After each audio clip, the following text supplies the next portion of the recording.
ये दंड आलेख है, ये है हिस्टोग्राम यानी कि आयत चित्र, और ये हिस्टोग्राम एंड फ्रीक्वेंसी पॉलीगन यानी आयत चित्र और बारंबारता बहुभुज एक साथ है। ठीक है,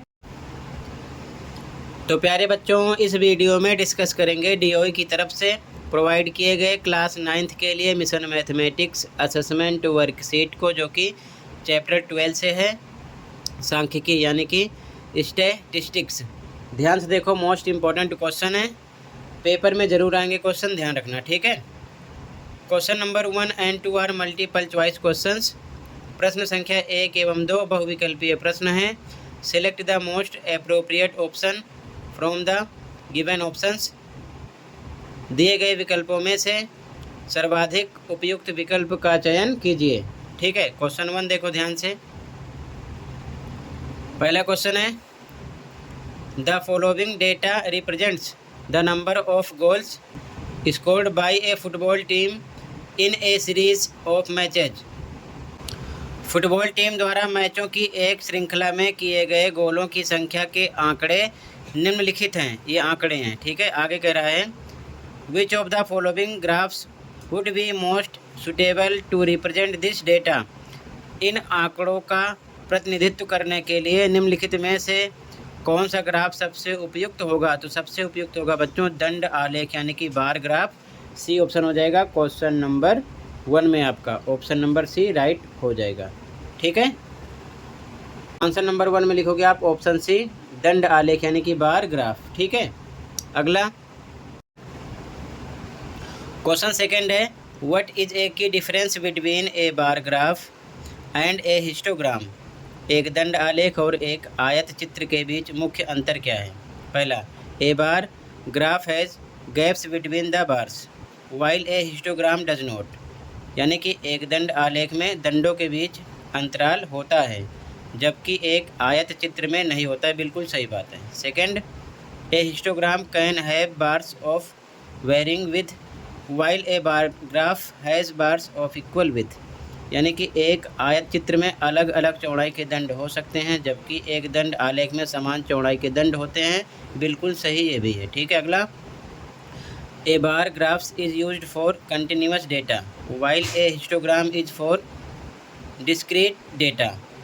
एक दंड आलेख का उपयोग निरंतर आंकड़ों के लिए किया जाता है, जबकि एक आयत चित्र का उपयोग असतत आंकड़ों के लिए किया जाता है। बिल्कुल गलत।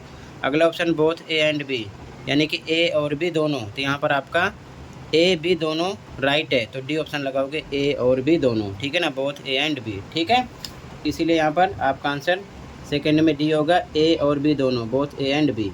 ठीक है, अगला क्वेश्चन देखो, कहीं पर डाउट होगा बताना। ठीक है, अगला क्वेश्चन नंबर 3 है बच्चों, given below are the seats won by different political parties in the polling outcome of a state assembly elections. राज्य विधानसभा चुनाव के मतदान परिणाम में विभिन्न राजनीतिक दलों द्वारा जीती गई सीटें नीचे दी गई हैं। ये पॉलिटिकल पार्टी यानी राजनीतिक दल के बारे में ABCDE जीती गई सीटें यहाँ पर मेंशन है।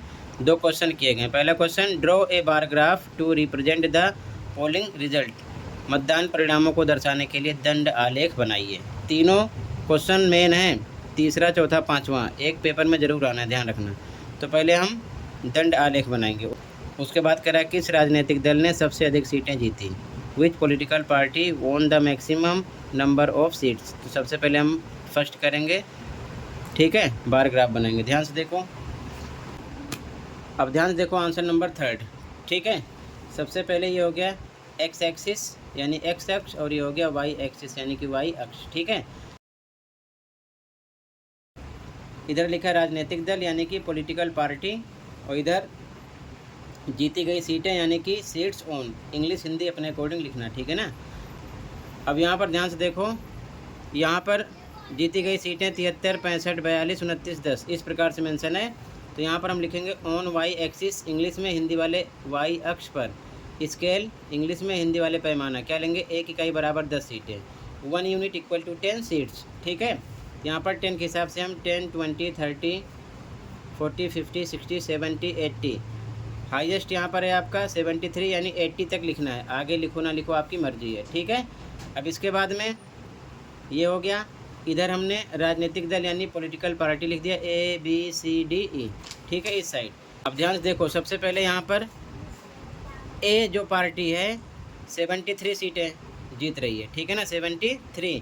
तो ध्यान से देखो 10-10 का गैप है, तो यहाँ पर 70 हो गया, 70 और 80 के बीच में 10 लाइन होगी।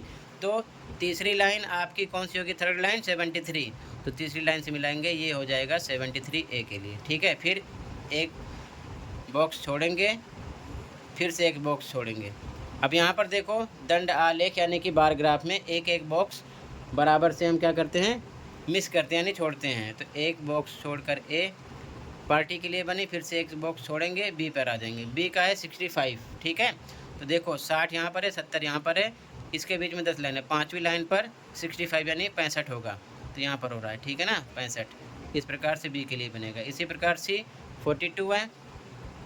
अब ध्यान देखो यहाँ पर 40 है, यहाँ पर 50 है, इसके बीच में 40 to 50 10 लाइन्स है, तो 2 लाइन पर 42 होगा, तो यहाँ पर होगा 42, ठीक है। ग्राफ पर बनाना सही से। सी के लिए होगा, डी है 29, ठीक है।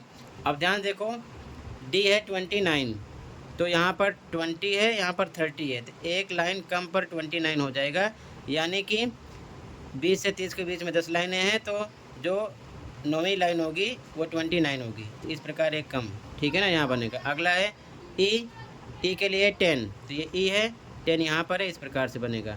इसे आप अलग अलग कलर कर सकते हो, यहाँ मैंने लिख दिया 10, 29, 42, 65, 73, ठीक है। तो इस प्रकार से ये आंसर नंबर 3 होगा, ऐसे ही बना लो, ठीक है। क्लियर है, 3 का फर्स्ट हो गया बार ग्राफ, ऐसे ही बनाओ सही से, ध्यान से देखकर।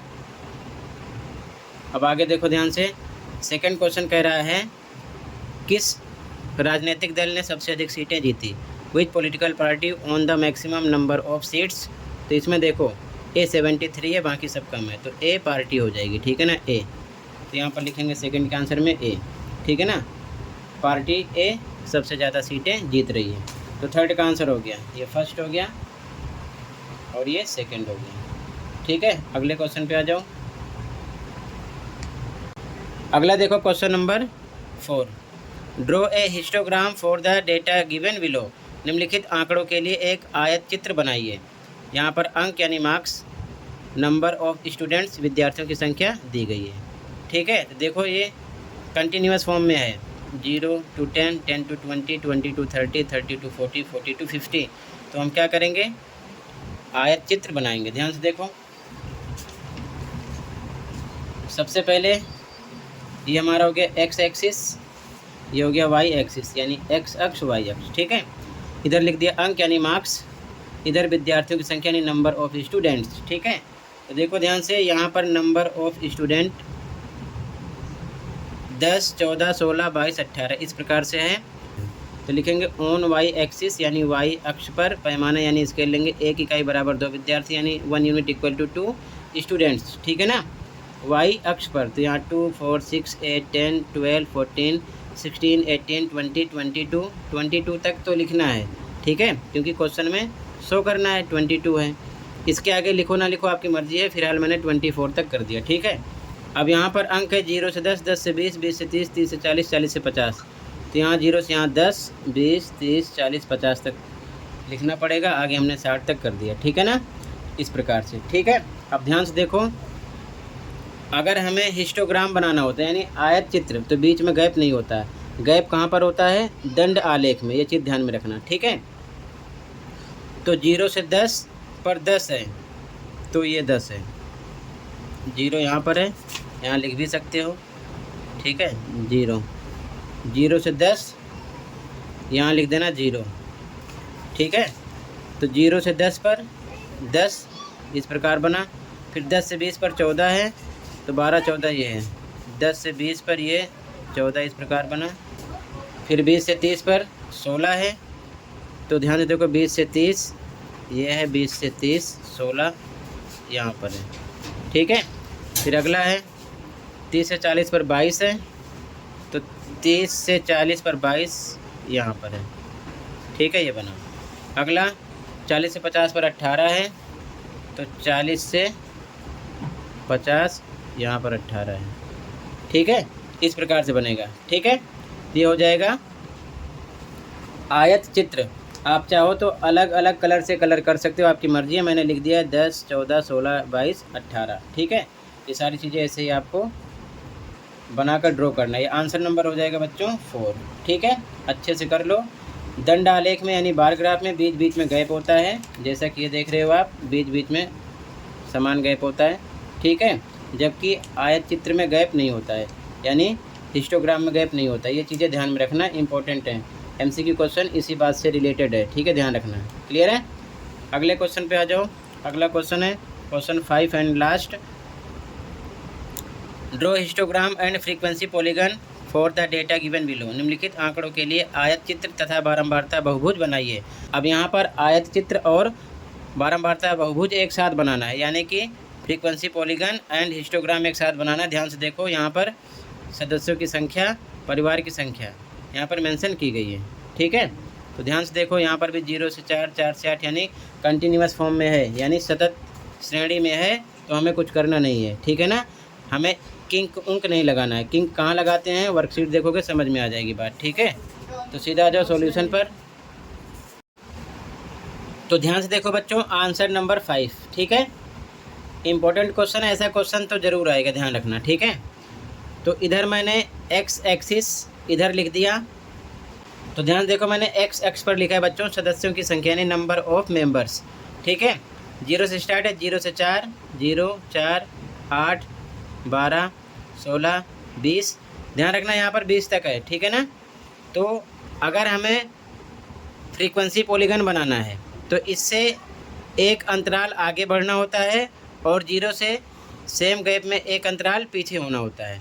तो 4 का टेबल ले जाओगे, 4 एकम 4, 4 दूनी 8, 4 तीन 12, 4 चौक 16, 4 पंचे 20, 4 छीक 24, एक आगे बढ़ गए। ठीक है, और पीछे भी यहाँ 0 है तो 4 पीछे आएंगे, -4 हो जाएगा। क्यों? क्योंकि इनके मिड पॉइंट का काम होता है जहाँ पर हम फ्रीक्वेंसी पॉलीगन को फिनिश करते हैं। ये चीज़ ध्यान में रखना। ठीक है ना, इसलिए किया गया। अब इधर देखो ध्यान से, इधर लिखा गया नंबर ऑफ फैमिलीज, यानी परिवारों की संख्या। ध्यान से देखो, 6, 30, 44, 14, 4 है, तो मैंने 10 10 का गैप लिखा है। ठीक है, तो यहाँ लिखो ऑन वाई एक्सिस, यानी वाई अक्ष पर स्केल यानी पैमाना लेते हैं 1 यूनिट, यानी 1 इकाई बराबर 10 परिवार, यानी कि 1 यूनिट इक्वल टू 10 फैमिलीज। ठीक है, ये हमने पैमाना लिया वाई अक्ष पर, 1 यूनिट इक्वल टू 10 फैमिलीज इधर। ठीक है ना, तो 1 यूनिट के हिसाब से 10 लेना है, तो यहाँ पर 0 है तो 10, 20, 30, 40। अब यहाँ पर देखो हाईएस्ट नंबर है 44, तो 50 तक लिखना है। आगे लिखो ना लिखो आपकी मर्जी है। ठीक है, अब ध्यान से देखो, अच्छे समझो, ये दोनों चीज़ें एक्स एक्सिस वाई एक्सिस पर मैंने लिख दिया है। ठीक है ना, पैमाना लिखते हैं यानी स्केल लिखते हैं। 0 से 4 6 है, तो 0 से यहाँ पर 10 के बीच में 10 लाइन है, तो छठी लाइन 6 हो जाएगी। ठीक है ना, तो ये हो गई। अभी हमको आयत चित्र यानी कि हिस्टोग्राम बनाना है। फिर 4 से 8 पर 30 है, तो ये 4 है, 4 से 8, 4 से 8 पर 30 यहाँ पर है, ये बना। ठीक है, फिर 8 से 12 पर 44 है, 8 से 12 ये है, 8 से 12 पर 40 और 50 के बीच में 10 लाइन, तो चौथी लाइन 44 हो जाएगी। तो पाँचवीं लाइन से एक लाइन कम 44 हो जाएगी, इस प्रकार से यहाँ से। ठीक है, ये चीज़ ध्यान में रखना। 44 हो गई, ये बनी। अगला 12 से 16 पर 14 है, तो 12 से 16 पर 14 ये 10 है, 10 से 20 के बीच में 10 लाइन, तो चौथी लाइन 14 हो जाएगी 10 के ऊपर। ठीक है ना, ये हो जाएगी। अगला 16 से 20 पर 4 है, तो 16 से 20 ये है, 1 से 10 के बीच में 10 लाइन, तो चौथी लाइन 4 होगी यहाँ पर। ठीक है ना, पाँचवीं लाइन से एक कम। ठीक है, अब इसके बाद में ये खींचने के बाद में यानी आयत चित्र यानी हिस्टोग्राम बन गया। अब सबका मिड पॉइंट आपको मार्क करना है।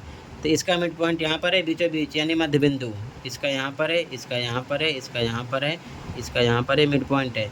और एक जो पीछे बड़े हो उसका भी मिड पॉइंट, 0 से -4 के बीच का मिड पॉइंट यहाँ पर है, और 20 से 24 का मिड पॉइंट यहाँ पर है बीचों बीच में। अब सबको एक दूसरे से मिला दो। यहाँ से स्टार्ट करेंगे, ये, फिर यहाँ से ये और यहाँ से यहाँ पर और यहाँ से यहाँ पर फिनिश किया। ये बन गया फ्रीक्वेंसी पॉलीगन, यानी कि बारंबारता बहुभुज। ठीक है, तो दोनों चीज़ें एक साथ हो गई हैं यहाँ पर। इस प्रकार से बनाओ, एक्स एक्सिस पर, वाई एक्सिस पर। ठीक है, अच्छे समझ लो, कहीं पर कोई डाउट होगा बताना। तो बच्चों फिर से देख लो, ये आपका है बार ग्राफ यानी कि दंड आलेख। ठीक है, ये दंडालेख है, ये है हिस्टोग्राम यानी कि आयत चित्र, और ये हिस्टोग्राम एंड फ्रीक्वेंसी पॉलीगन यानी आयत चित्र और बारंबारता बहुभुज एक साथ है। ठीक है, चाहो तो इसे अलग अलग कलर कर सकते हो। इसी के साथ ये वर्कशीट कंप्लीट है। कहीं पर कोई डाउट है कमेंट कर सकते हो। मिलते हैं अगली वीडियो में। Thank you for watching and take care.